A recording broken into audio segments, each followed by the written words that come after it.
ഓണത്തിനോടനുബന്ധിച്ച് ക്ഷേമ പെൻഷന്റെ 3 ഗഡു വിതരണം ചെയ്യും. ഈ ആഴ്ചയിൽ 1 ഗഡുവാണ് വിതരണം ചെയ്യുന്നത്. അടുത്ത മാസം ആദ്യ 2 ഗഡു വിതരണം ചെയ്യും. ഷീജയുണ്ട് കൂടുതൽ വിവരങ്ങളുമായി. ഷീജ, വിശദാംശങ്ങൾ. ഓണത്തിന്റെ ഭാഗമായി പെൻഷൻ വിതരണം നടത്തുകയാണ്. ആദ്യത്തെ ഗഡു ഈ ആഴ്ച നൽകുമെന്നാണ് വിശദാംശങ്ങൾ ലഭിക്കുന്നത്. ഏതായാലും ഈ ഓണത്തിനോടനുബന്ധിച്ച് ക്ഷേമ പെൻഷൻകാരുടെ കൈകളിലേക്ക് എത്തുക 3 ഗഡു പെൻഷൻ ആയിരിക്കും. അതിന്റെ മുന്നോടിയായി അതായത് ഈ ആഴ്ചയിൽ തന്നെ 1 ഗഡുവിന്റെ വിതരണം ആരംഭിക്കുന്നതായിരിക്കും. അതിനുശേഷം സെപ്റ്റംബർ മാസത്തിൽ ആദ്യ ആഴ്ചയിലും രണ്ടാമത്തെ ആഴ്ചയിലുമായി 2 ഗഡു ഒരുമിച്ച് വിതരണം ചെയ്യാനാണ് നിലവിലിപ്പോൾ ധനവകുപ്പ് തീരുമാനിച്ചിരിക്കുന്നത്.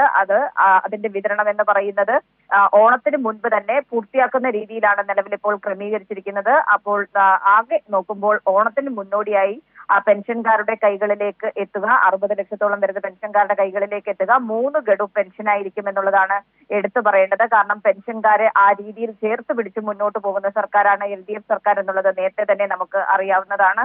അത് ആ രീതിയിൽ ഇടയ്ക്ക് സംസ്ഥാനത്തിന്റെ വലിയ സാമ്പത്തിക ഞെരുക്കം വന്നപ്പോൾ മാത്രമാണ് ചില മാസത്തെ കുടിശ്ശികയിലേക്ക് പെൻഷൻ വിതരണം പോകുന്ന ഒരു സാഹചര്യത്തിലേക്ക് കടന്നത്. പക്ഷേ ഇപ്പോൾ ഏപ്രിൽ മാസം മുതൽ കൃത്യമായ രീതിയിൽ എല്ലാ മാസവും പെൻഷന്റെ വിതരണം നടക്കുന്നുണ്ട്. അതിനൊപ്പം തന്നെയാണ് കുടിശ്ശികയുള്ള തുക കൂടി ഇപ്പോൾ കൊടുത്തു തീർക്കുന്നത്.